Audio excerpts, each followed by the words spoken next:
16 मई वट सावित्री व्रत में इन 3 चीजों का दान जरूर करें। छप्पर फाड़कर होगी धन वर्षा, श्री शिवाय नमस्तुभ्यम। भक्तों, आज के इस वीडियो में हम जानेंगे कि वट सावित्री व्रत 2026 में कब रखा जाएगा, 15 या 16 मई, और इसकी पूजा का शुभ मुहूर्त क्या है, पूजा विधि क्या रहने वाली है, और इस दिन आपको क्या खाना चाहिए एवं क्या नहीं खाना चाहिए, कौन सी चीज है जो हमें दान में देनी चाहिए और कौन सी चीजें हैं जिसका दान हमें वट सावित्री पूजा के दिन भूल से भी नहीं करना चाहिए। साथ ही भक्तों, इस वीडियो में हम जानेंगे कि वह 3 महिलाएं हैं जिन्हें वट सावित्री पूजा का व्रत गलती से भी नहीं रखना चाहिए, और ये भी जानेंगे कि वट सावित्री की पूजा आपको कैसे करनी है। पहली बार यदि आप व्रत रख रहे हैं तो क्या क्या सावधानियां आपको इस दौरान बरतनी चाहिए, एवं वट सावित्री पूजा के दिन आपको कौन सी विधि से पूजा करनी है, एवं किस दिन पूजा करनी है, पूजा का शुभ मुहूर्त क्या रहेगा, पूजा विधि क्या रहेगी, ये समस्त जानकारी आज हम आपको इस छोटी सी वीडियो के माध्यम से बताने जा रहे हैं। इसलिए भक्तों, वीडियो के अंत तक बने रहें और वीडियो को पूरा ही देखा करें, तभी आपको संपूर्ण जानकारी प्राप्त होगी। जी हाँ भक्तों, वट सावित्री व्रत के दिन चाहे कुछ करना या ना करना, लेकिन ये एक छोटा सा दान जरूर से करना, इससे अखंड लक्ष्मी और सौभाग्य की प्राप्ति होगी। इसी के साथ भक्तों, आज की वीडियो बहुत ही महत्वपूर्ण है, तो इस वीडियो को शुरू से लेकर अंत तक जरूर देख लेना, और आप सुहागन महिलाओं तक जरूर से शेयर कर दीजिएगा, क्योंकि वट सावित्री का व्रत शादीशुदा महिलाओं के लिए ही है। तो भक्तों, चलिए वीडियो में आगे बढ़ते हैं, पर उससे पहले यदि आप भी अपने जीवन में भगवान विष्णु और माता लक्ष्मी की असीम कृपा, उनका आशीर्वाद प्राप्त करना चाहते हैं तो वीडियो को लाइक करें, चैनल को सब्सक्राइब करें, और कमेंट बॉक्स में अपने पति की लंबी आयु के लिए जय मां सावित्री जरूर लिख दें। तो भक्तों, वट सावित्री व्रत हिंदू धर्म का एक प्रमुख त्योहार है, जो कि साल में एक ही बार आता है। वट सावित्री का व्रत सुहागन महिलाएं अपने पति की लंबी उम्र एवं स्वस्थ निरोगी जीवन के लिए करती हैं। हर वर्ष यह सावित्री व्रत ज्येष्ठ मास की अमावस्या तिथि के दिन रखा जाता है। आज इस वीडियो में हम जानेंगे कि वट सावित्री व्रत कैसे करें। नहाए खाए से लेकर पारण तक की संपूर्ण जानकारी आपको सिर्फ इसी वीडियो के माध्यम से प्राप्त हो जाएंगी। साथ ही हम आपको शास्त्रों के अनुसार पति की कुशलता के लिए इस दिन कौन सा श्रृंगार आपको करना चाहिए और कौन सा श्रृंगार आपको नहीं करना चाहिए, ये भी आपको बताएंगे। तो भक्तों, वैदिक पंचांग के अनुसार ज्येष्ठ माह की अमावस्या तिथि 16 मई सुबह 5:11 से शुरू होगी, और इसकी समाप्ति 17 मई रविवार को मध्य रात्रि 1:30 पर होगी। ऐसे में 16 मई को वट सावित्री व्रत किया जाएगा। इसी दिन शनि अमावस्या मनाई जाएगी। पूजा का शुभ मुहूर्त 16 मई को सुबह 7:12 से दोपहर 12:15 तक रहेगा, और इसके एक दिन पूर्व यानी कि 15 मई को हम नहाए खाए करते हैं। तो नहाए खाए के दिन आप सबसे पहले नाखून काट लीजिएगा, उसके बाद बाल धो लीजिएगा, और इस दिन हमें शुद्ध सात्विक भोजन करना चाहिए, यानी लहसुन, प्याज, बैंगन, मसूर की दाल के बिना आपको इस दिन भोजन ग्रहण करना चाहिए, क्योंकि ये सभी चीजें तामसिक प्रवृत्ति की होती हैं, जिस वजह से वट सावित्री के व्रत में इन्हें खाना निषेध माना जाता है। साथ ही आप इसी दिन अपने दोनों हाथों में मेहंदी जरूर लगा लें, क्योंकि देखिए भक्तों, मेहंदी और महावर सुहागन स्त्रियों की शान होती है। इसीलिए आप इस दिन यदि कोई विशेष प्रकार के श्रृंगार नहीं कर पाते हैं तो आप कम से कम मेहंदी और महावर जरूर लगा लें। और अगर आपके घर में वट सावित्री व्रत के दिन ठेकुआ बनाने की परंपरा है तो आप ठेकुआ भी नहाए खाए के दिन ही बना लें, और उसके अगले दिन हम व्रत रखेंगे तो व्रत के दिन आप लोग सुबह जल्दी उठ जाइएगा। सुबह जल्दी उठकर आप स्नान कर लीजिएगा, और इस दिन हमें लाल पीला वस्त्र पहनकर ही पूजा करनी चाहिए। तो आपके पास नई साड़ी है तो आप लोग नई साड़ी पहन लीजिएगा, या आप अगर शादी का जो भी साड़ी है पहनना चाहती हैं तो वो भी पहन सकती है, और चूड़ी आप लोग एक डिब्बा नया जरूर खरीद लीजिएगा। साड़ियाँ पहले वाली है तो भी पहन सकती है, लेकिन चूड़ियाँ आप अपने लिए एक नया जरूर से ले लीजिएगा। और उस दिन 16 श्रृंगार किया जाता है, तो आप अपना सिंदूर से मांग भर लेना लें, और गले में मंगलसूत्र पहन लें, पैर में पायल बिछुआ और महावर जरूर लगा लीजिएगा।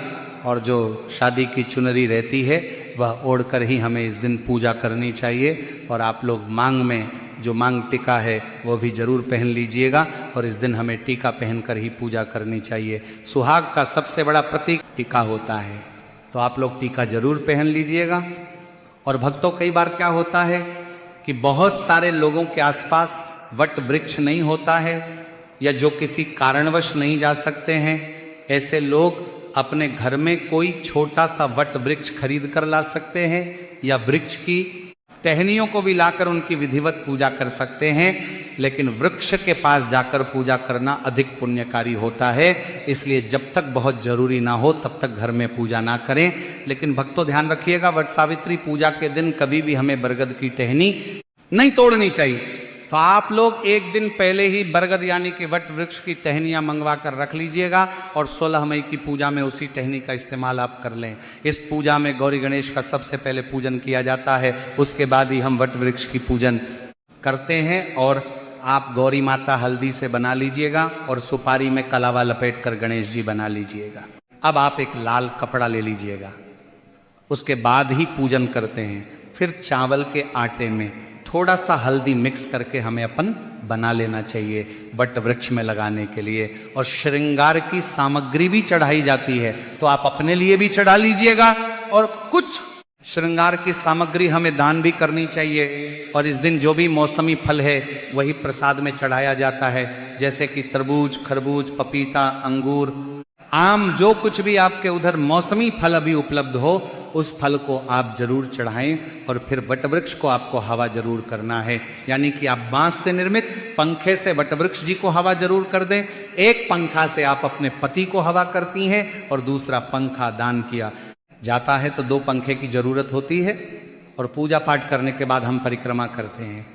तो परिक्रमा करने के लिए आपके पास अगर कच्चा सूत है तो वह ले लीजिएगा, अगर कच्चा सूत नहीं है तो आप मौली धागा से भी परिक्रमा कर सकते हैं। और नियम तो है 108 परिक्रमा हमें करनी चाहिए। अगर 108 आप करने में सक्षम हैं तो 108 कीजिएगा, नहीं तो आप अपनी शक्ति अनुसार 7 या 11 या 21 या 51 बार भी परिक्रमा कर सकते हैं। और परिक्रमा करते समय आप लोग ध्यान दीजिएगा, अगर आपका धागा मान लीजिए खत्म हो जाए या फिर टूट जाए, फिर भी आपको परिक्रमा रोकना नहीं है। धागा खत्म हो जाए तो आप वहीं धागे को बांध के परिक्रमा करते रहें। और परिक्रमा करने के लिए आप अपने हाथ में चना ले लीजिएगा, और एक पैकेट हमें सिंदूर ले लेना है, चना गिन कर रख लीजिएगा, क्योंकि परिक्रमा करते समय हम भूल जाते हैं कि हम कितनी बार परिक्रमा किए हैं। इसीलिए आप लोग चना ले लीजिएगा और सिंदूर ले लीजिएगा वट वृक्ष में लगाने के लिए। और सुहाग की सामग्री हमें जरूर चढ़ाना चाहिए, तो आप सुहाग की सामग्री में चूड़ी, सिंदूर, बिंदी ये भी चढ़ा सकते हैं। और मान लीजिए 16 श्रृंगार की सामग्री चढ़ाना चाहते हैं तो वह भी चढ़ा सकते हैं। और कुछ ना कुछ आप लोग दान करने के लिए भी जरूर चढ़ाएगा। आपको पूजा कर लेनी है, पूजा करने के बाद इस दिन पति का पूजन भी किया जाता है। तो आप लोग जब पूजा कर लीजिएगा, घर आइएगा, उसके बाद आप सभी पति का पूजन कीजिएगा। सबसे पहले पति के जल से पैर धोए जाते हैं, उसके बाद हम पंखे से हवा करते हैं, टीका लगाते हैं और उनके हाथ में कलावा बांधते हैं, और जो भोग प्रसाद हम लाते हैं वह हम पति को खिलाते हैं। तो पति पूजन हमें जरूर करना चाहिए। और पति पूजन करने के बाद अभी आप चाहे जो शरबत ये ले सकते हैं। देखिए भक्तों, इस व्रत में सिर्फ नमक नहीं खाया जाता है, आप मीठा भोजन कर सकते हैं।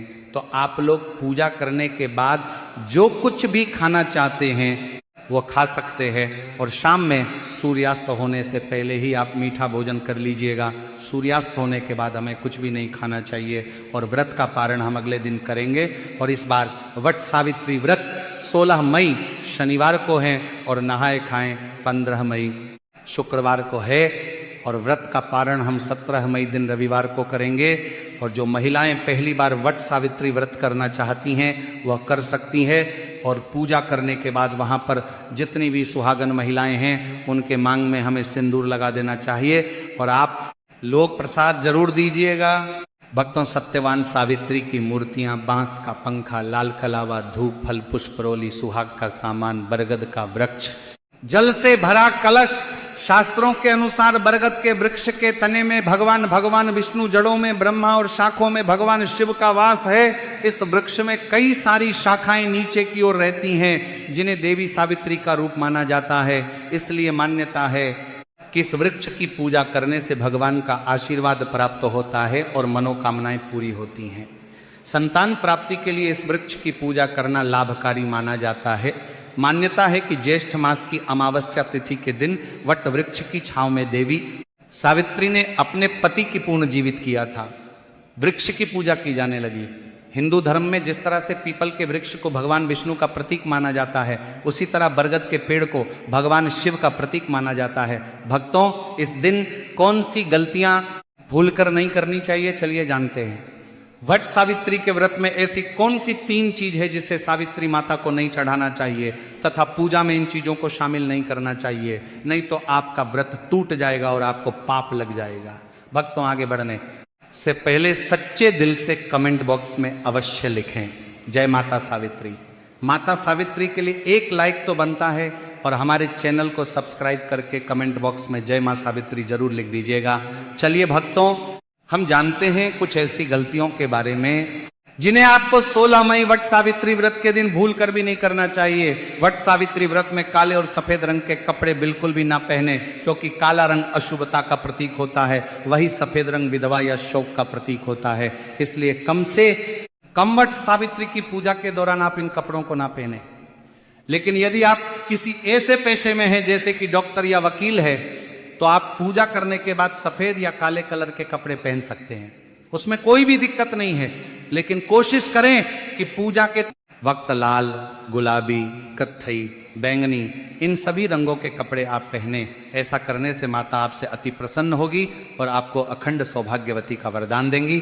भक्तों, इस दिन जितना ज्यादा हो सके श्रृंगार आदि का दान करें, इससे आपके पति पर कभी कोई कष्ट नहीं आएंगे। माता सावित्री प्रसन्न होती है, लेकिन याद रहे खुद का मेकअप दान ना करें, बाहर से खरीद कर ही दान करें। इससे आपके जीवन में कभी भी धन की कमी नहीं होगी। वहीं शास्त्रों के अनुसार माना जाता है कि वट सावित्री के व्रत में व्रतधारी को नमक का सेवन नहीं करना चाहिए, एवं घर में किसी भी व्यक्ति को मांस मदिरा का सेवन नहीं करना चाहिए, एवं इस दिन पति पत्नी को आपस में दूरी बनाकर रखनी चाहिए, एवं कठोर ब्रह्मचर्य का पालन करना चाहिए। क्योंकि इस दिन संबंध बनाने से न सिर्फ व्रत खंडित होता है, बल्कि पति पर संकट भी आ सकता है। इसलिए आप इस बात का विशेष रूप से ध्यान रखें।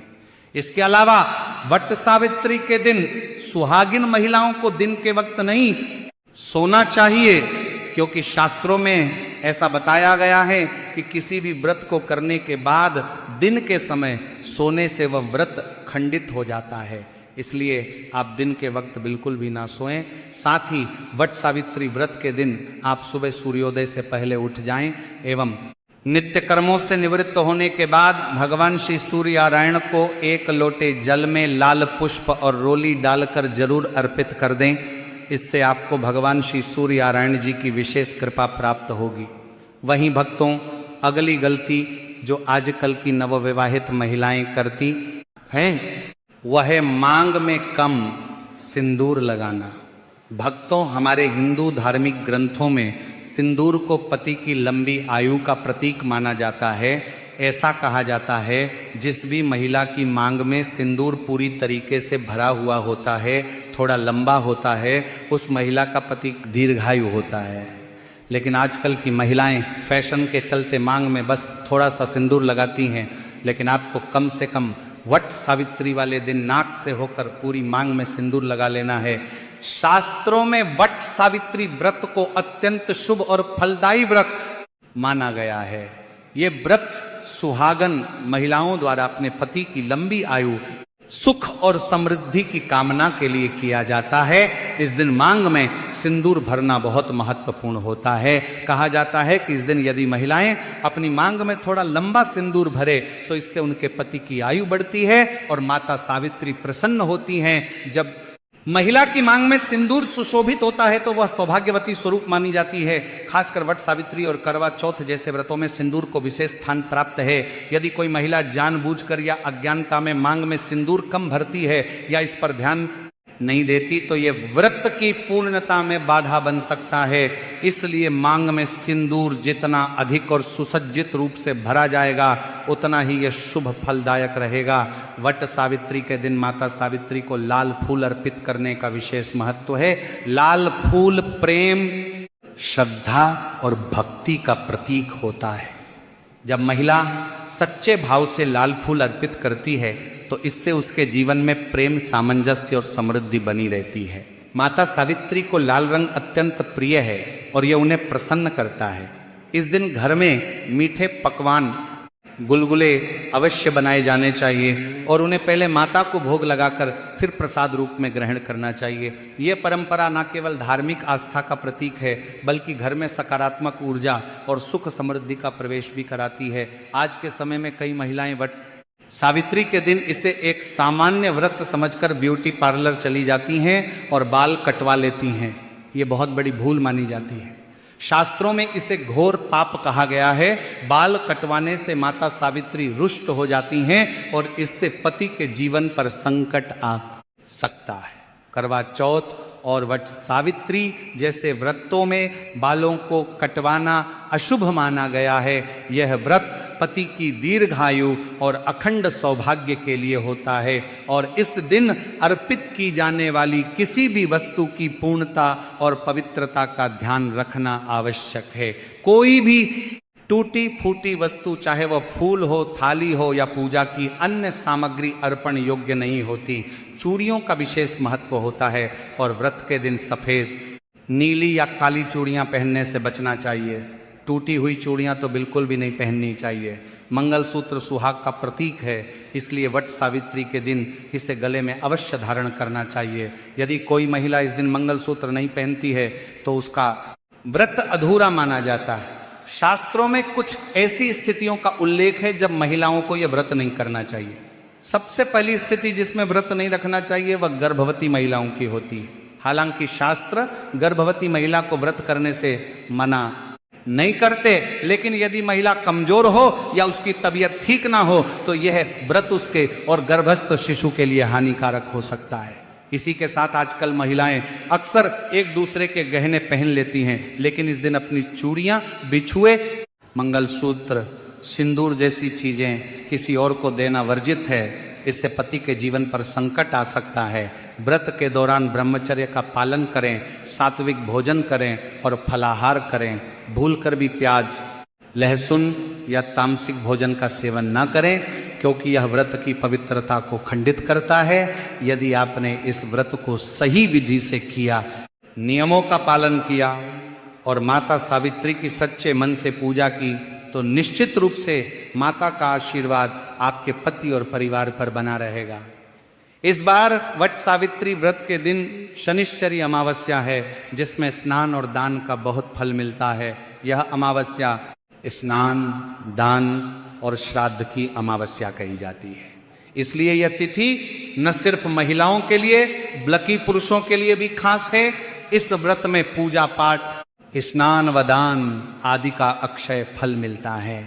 इस दिन पवित्र नदियों में स्नान करके पितरों के नाम से तर्पण करना चाहिए। ऐसा कहा जाता है कि इससे पितरों का आशीर्वाद मिलता है। ज्येष्ठ माह सुहागिन महिलाओं के लिए अधिक महत्वपूर्ण होता है। इसका कारण है वट सावित्री व्रत। दरअसल ज्येष्ठ मास की अमावस्या तिथि पर वट सावित्री का पर्व मनाया जाता है। इस दिन महिलाएं पति की लंबी उम्र व तरक्की के लिए निर्जला व्रत रखती हैं। मान्यता है कि इस दिन देवी सावित्री ने यमराज से पति सत्यवान के प्राण वापस ले लिए थे। इस पर्व में मुख्य रूप से वट वृक्ष की पूजा की जाती है। कहा जाता है कि इस पेड़ में ब्रह्मा, विष्णु और शिव जी का वास होता है, इसलिए इसकी उपासना करने से तीनों देवताओं का आशीर्वाद प्राप्त होता है। चलिए भक्तों, अब हम आपको सुनाते हैं वट सावित्री व्रत कथा। वट सावित्री व्रत कथा के अनुसार सावित्री राजर्षि अश्वपति की संतान थी। उन्होंने सत्यवान को अपने पति के रूप में चुना जो वन के राजा दमतसेन के पुत्र थे। नारद जी ने उन्हें बताया कि सत्यवान का जीवन अल्पकालिक है, फिर भी सावित्री ने अपने निर्णय में कोई परिवर्तन नहीं किया। उन्होंने सत्यवान से विवाह किया और अपने परिवार की सेवा हेतु वन में निवास करने लगी। एक दिन जब सत्यवान लकड़ी काटने जंगल में गया तो वो वहीं गिर पड़ा। यह देखकर यमराज सत्यवान की आत्मा लेने आए। सावित्री सब कुछ जानती थी क्योंकि वह 3 दिन का उपवास कर रही थी। उन्होंने यमराज से सत्यवान की जान ना लेने की प्रार्थना की, लेकिन यमराज नहीं माने। सावित्री ने उनका पीछा करना शुरू कर दिया। यमराज के कई बार मना करने के बावजूद सावित्री पीछे हटने को तैयार नहीं हुई। सावित्री के बलिदान से प्रसन्न होकर यमराज ने कहा कि वह उनसे 3 वरदान मांग सकती हैं। सावित्री ने पहले वरदान में सत्यवान के अंधे माता पिता के लिए दृष्टि की रोशनी मांगी। दूसरे वरदान में उसने सत्यवान के अंधे माता पिता का खोया हुआ राज्य मांगा। अंतिम वरदान में सावित्री ने यमराज से 100 पुत्रों का आशीर्वाद प्राप्त करने की प्रार्थना की। यमराज ने उसे यह 3 इच्छाएं प्रदान की और तुरंत ही समझ गए कि अब सत्यवान को अपने साथ ले जाना संभव नहीं है। यमराज ने सावित्री को अखंड सौभाग्यवती होने का आशीर्वाद दिया। उस समय सावित्री एक बरगद के पेड़ के नीचे सत्यवान के साथ बैठी हुई थी, इसलिए इस दिन महिलाएं बरगद के पेड़ के चारों ओर धागा लपेटकर पूजा करती हैं। बरगद के पेड़ की पूजा किए बिना यह व्रत पूरा नहीं माना जाता है। तो भक्तों, अगर आपको ये जानकारी उपयोगी लगी हो तो वीडियो को लाइक जरूर करें, चैनल को सब्सक्राइब करें।